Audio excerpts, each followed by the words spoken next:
Imagine standing in a crowd, the smell of scorched flesh in the air, as a man is lowered, screaming, into a cauldron of boiling water. Not a criminal of war, not a noble traitor, just a cook. This wasn't a nightmare. It wasn't medieval fiction.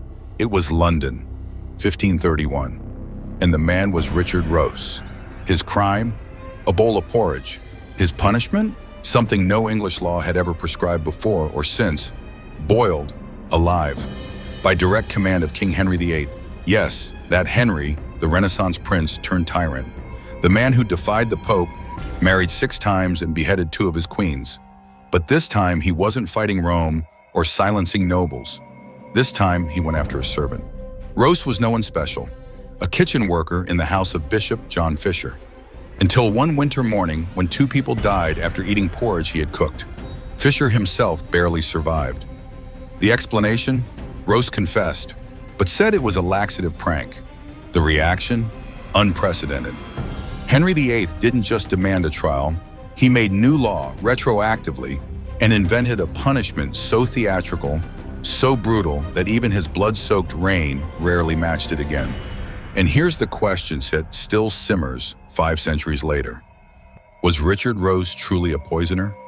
Or just a scapegoat, a pawn in a king's crusade for absolute control?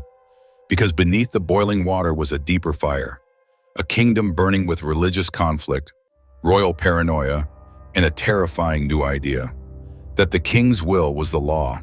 And to understand why this ordinary man was killed in such an extraordinary way, we must step back into a world where loyalty meant survival, faith meant politics, and justice was whatever the monarch said it was. This is not just a story about a gruesome execution. It's a story about power, about fear, and about how one man's death revealed the dark heart of Tudor justice. England teetered on the edge of transformation, and beneath its glittering courtly surface, something ugly boiled. King Henry VIII, once a handsome, athletic Renaissance prince, was beginning to reveal a darker nature. His obsession with producing a male heir had morphed into a vendetta against the institutions and individuals standing in his way. The Pope refused to annul his marriage to Catherine of Aragon. So Henry began tearing his kingdom away from the Roman Catholic Church, brick by brick. But the break from Rome wasn't just theological. It was personal, political, violent. England was descending into a climate of fear. Heresy trials rose. Whispered accusations could end lives. The very concept of justice began to twist beneath the weight of royal ambition. In this age of upheaval, the king's word became law, not through gradual reform, but through force. Parliament, once a body of debate, had become a mechanism of affirmation. Whatever Henry desired was enshrined in law. And in this tightening grip of monarchy, even the smallest act, real or imagined, could be cast as treason. This was the world in which Richard Roose lived, and it was not kind to the anonymous. Yet this same anonymous cook would soon find himself at the center of a royal storm. The English court, once ruled by ceremony and council, had begun to revolve entirely around the whims of one man. Henry's moods shaped policy. His desires reshaped doctrine. Dissent, especially religious dissent, was no longer a difference of opinion. It was sedition. As the nation convulsed in uncertainty, a chilling transformation swept through its justice system. Punishment was no longer simply about retribution. It was about performance. Every execution was a spectacle. Every trial, a sermon in law and fear. And in this violent theater of power, Henry would stage one of his most grotesque performances. But why would a king direct such wrath at a cook? The answer lies not just in a crime, but in the target of that crime. Bishop John Fisher was no ordinary clergyman. He was one of the kingdom's most respected scholars, a spiritual heavyweight, and crucially, one of the loudest voices opposing the king's divorce from Catherine. Fisher had stood defiant, preaching loyalty to the Church of Rome. To Henry, he was more than a bishop. He was a symbol of resistance. And it was into his household that poison crept. Or so the story goes. On February 18, 1531, several people in Bishop Fisher's residence in Lambeth fell suddenly, violently ill. Their common meal? A humble serving of porridge, prepared by Richard Roose. Two people would die, a poor woman who had received charity and a man named Bennett. Fisher himself had only tasted a small portion, but it was enough to leave him vomiting for hours. The city buzzed with rumors, whispers of poison, of attempted murder, of political message. Roose, when questioned, confessed, but not to murder. He claimed it was a joke, a prank. He said he'd added a purgative, something to cause discomfort, not death. A cruel joke, perhaps. But was it treason, or was it simply a terrible mistake? This is the moment the story shifts.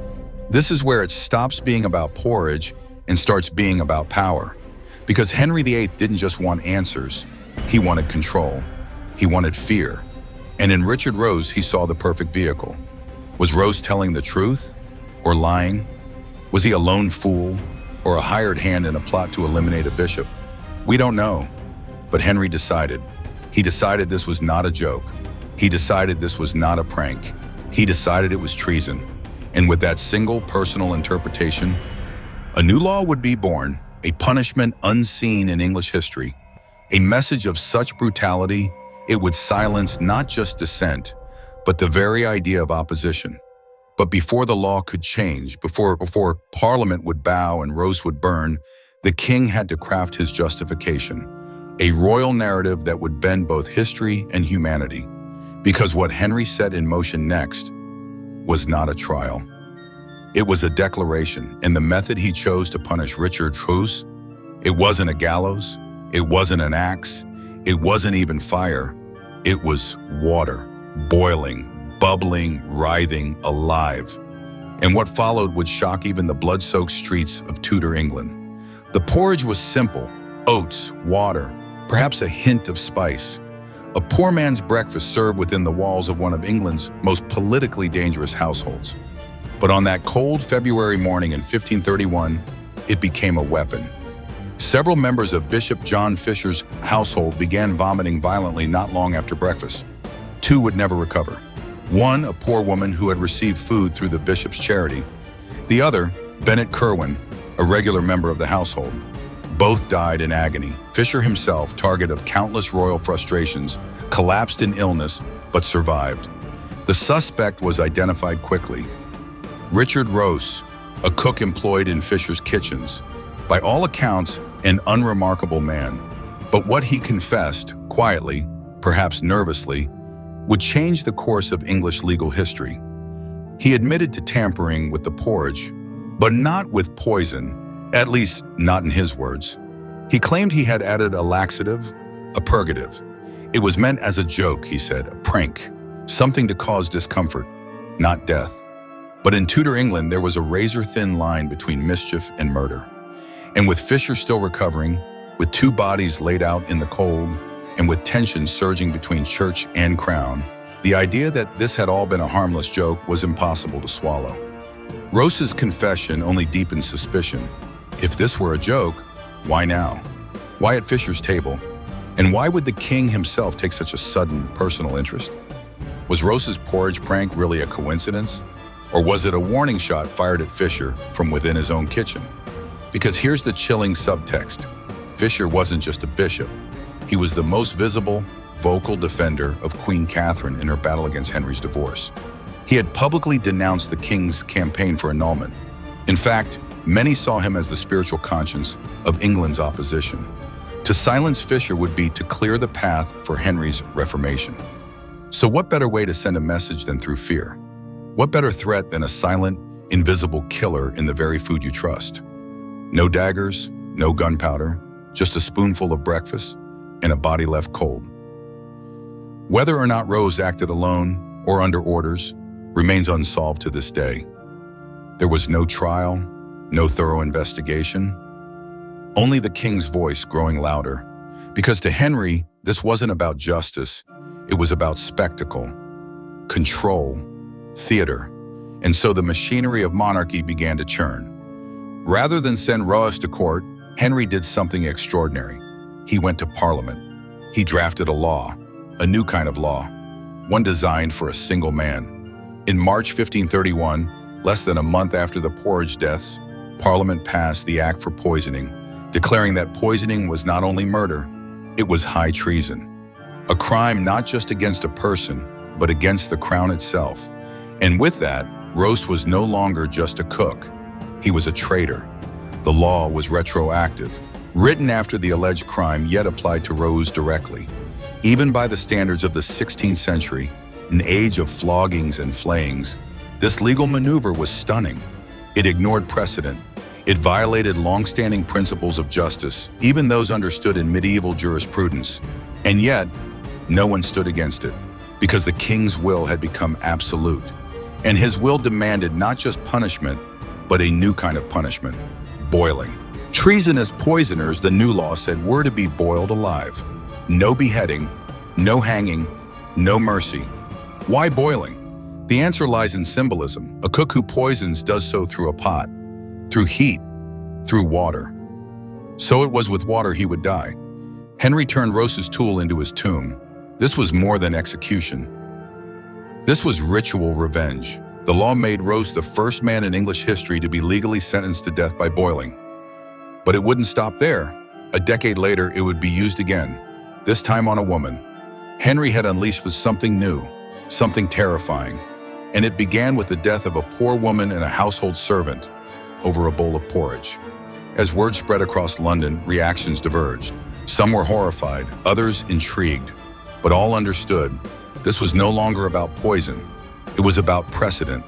A cook could be labeled a traitor. A prank could become a crime of state. A king could rewrite law to suit his fury.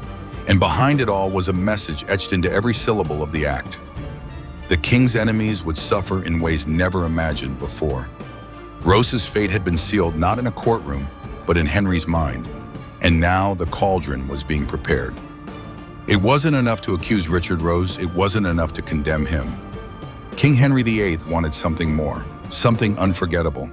A punishment that didn't just kill, it warned, it haunted, it scarred the national memory. So, with the stroke of a quill, he rewrote the rules of English justice. The Act of 1531 passed with unnerving speed, named poisoning an act of high treason. But this was no ordinary law. It was tailor-made, a legal dagger pointed directly at Roose.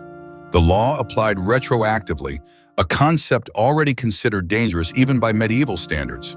Crimes were now punishable, not according to when they happened, but how angry the king felt when they were discovered. And in this case, the king was furious. For Henry, this was personal. Fisher's continued defiance, the failure to gain a male heir, the looming conflict with Rome, it all festered. And when two people died in the household of the church's most outspoken loyalist, Henry found his chance to strike. But he wouldn't just punish Roose, he would make him a symbol. That symbol took shape in the cruelest form imaginable: boiling alive. A grotesque invention of royal rage, the method was written into law with shocking detail. The condemned were to be plunged into scalding liquid, slowly, agonizingly. It wasn't execution. It was torture sanctioned by Parliament, wrapped in the cold logic of deterrence. Yet the symbolic message ran deeper. Poison, Henry declared, was foreign, unnatural, treacherous. By linking it with high treason, he framed it as an existential threat to English virtue, one carried in by outsiders, by heretics, by cowards. To boil a poisoner wasn't just justice, it was purification. And Roose, the cook, would become the first offering. What's more chilling is what the law left unsaid. No trial date was set, no chance for defense, no opportunity for mercy. The process was legal but preordained. Parliament didn't deliberate, they obeyed. Judges didn't weigh, they enforced. Roose's guilt and his death were already decided. What kind of king writes laws not to govern the realm, but to destroy one man? Roose, for his part, likely had no idea what was coming. One day he was a prisoner, the next a national example. No appeals, no clergy, no jury, just a boiling pot and a command. The king had made up his mind, and when Henry VIII made up his mind, the kingdom followed. This moment signaled something terrifying. Justice was no longer about precedent or process. It was about performance and politics, the very foundations of English law, designed to protect even the lowliest subject, had been cracked by royal will. But the message wasn't for Roose alone. It was for every bishop still loyal to Rome, every subject doubting the king's supremacy, every kitchen, every table, every whispered conversation in every dim-lit hall across England. The king was watching, the king was listening, and now the king was burning. For a monarchy that had once relied on tradition, counsel, and divine right, this was a new chapter, a darker one where terror became a tool of governance, where fear bled into every bite of food, where loyalty wasn't earned, it was demanded. And as the law passed, the fires began to stoke beneath a great iron pot in London's Smithfield. The very place where martyrs had burned for faith would now host a different kind of death, a trial by heat, not by court. A public execution engineered not to resolve guilt, but to impose order through pain. And Henry made sure the people would see it all, because the power of boiling wasn't in its heat, it was in its spectacle.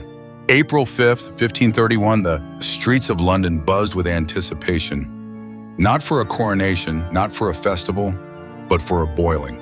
Smithfield, long known for its public executions and burnings, was being prepared for something never seen before.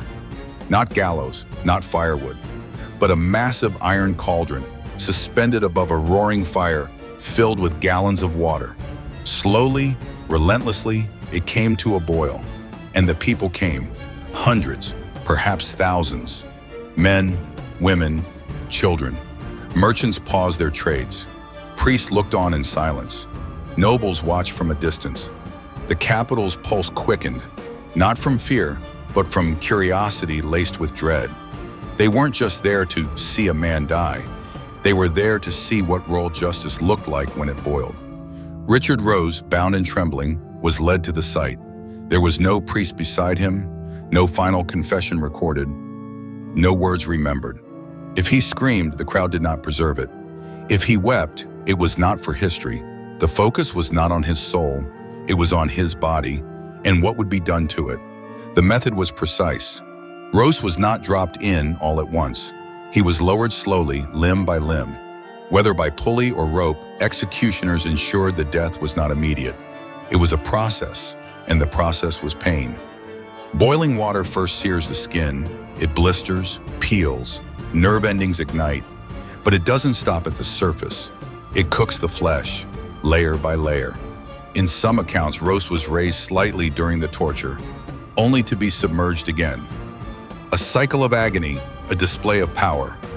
Spectators gasped, some looked away, others watched, unable to move. The cries, what few records remain, were described as mighty loud. His screams echoed through Smithfield, through history. It was a spectacle carefully crafted, not just to kill, but to imprint. If a cook could be boiled for a prank, what could happen to you for a whisper, a word, a thought? That's the terror Henry designed. This wasn't about Roose, not really.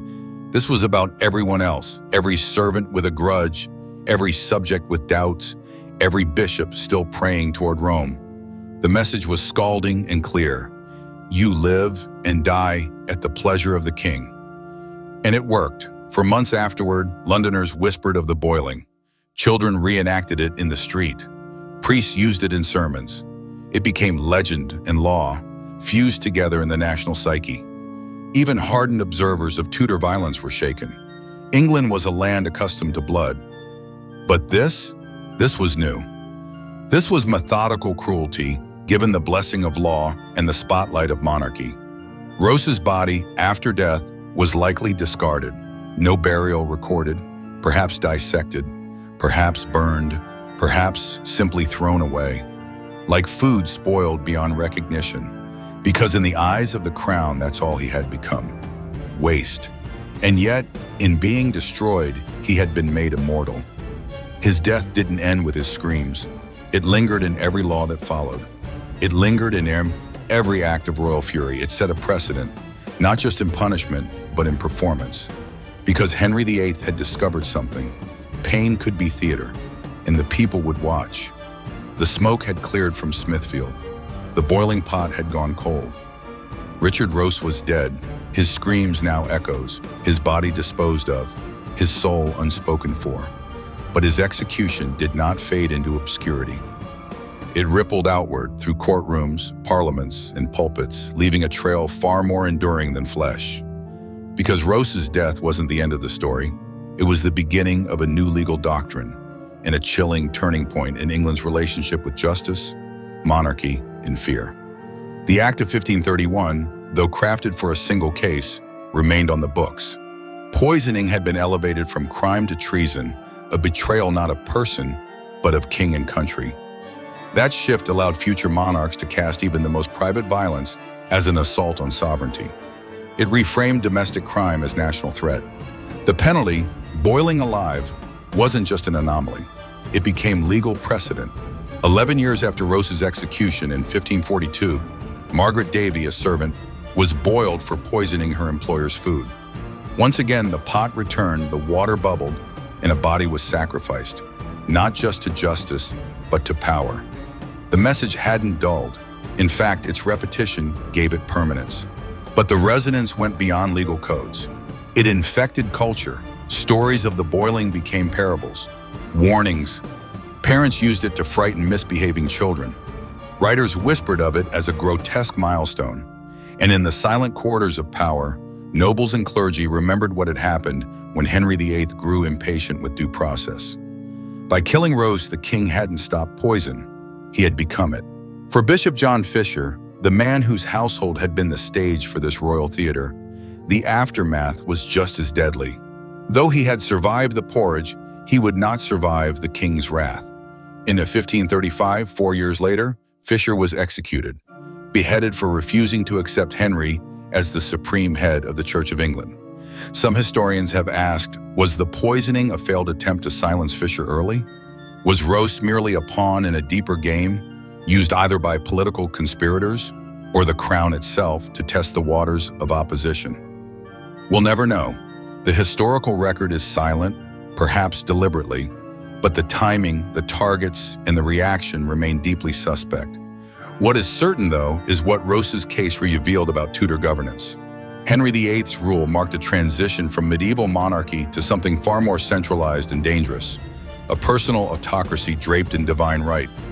Rose's case was its debut performance. Parliament had passed a law for one man. The justice system had bent to the king's immediate fury. Legal protection was now a luxury and a conditional one, and it wouldn't stop there. Throughout the 1530s, Henry would use Parliament like a scalpel, crafting laws to destroy wives, silence bishops, dismantle monasteries, and murder dissent. The break with Rome wasn't a rupture, it was a transformation. From a kingdom of counsel to a kingdom of command. And Richard Roose, a man who might otherwise have lived and died in total obscurity, became the unwilling herald of that change. But something else had shifted too, the philosophy of punishment. In medieval England, punishment had often been brutal, yes, but it also followed a set rhythm. Crimes had matched punishments. Thieves hanged, traitors quartered, heretics burned. Rose's case shattered that pattern. Boiling wasn't proportional. It was poetic, ritualistic, designed not for resolution, but for reaction. The law had stopped being blind, now it stared, with malice. Even in the cruel context of Tudor England, boiling stood out. It was used sparingly, yes, but that only made its impact more profound. Like a whispered threat used sparingly, it hovered, a specter over kitchens, courts, and chambers. And then, like a fever, it broke. In 1547, after Henry's death, his son Edward VI repealed the act. No more boiling, no more kitchen terror. The statute, viewed as an excess, was quietly dissolved. Along with many of the emergency laws that had calcified during Henry's increasingly tyrannical twilight. But the scars remained. Legal scholars today cite Rose's case as one of the most blatant abuses of retroactive law in British history. It violates the principle, so fundamental to modern justice, that no man should be punished for a crime not yet defined. In the United States Constitution, this principle is enshrined. The idea that ex post facto laws are dangerous, corrosive, antithetical to democracy, that idea has its roots in cases like Rose's. Because once power grants itself the right to change the rules after the fact, no one is safe. Not bishops, not cooks, and certainly not citizens. Roose's boiling serves as a violent monument, not just to his alleged crime, but to what happens when law becomes tool, not compass. The pot at Smithfield has long gone cold. The steam vanished into history. The crowds, the fire, the screams, gone. But Richard Roose remains, not in body, not in name, but in what he left behind. A cook, forgotten, unremarkable, dragged into the eye of royal fury and boiled alive, not for the certainty of his guilt, but for the convenience of his sacrifice. He was the warning, the message, the caution painted in blood. And yet, what if we've misunderstood him all along?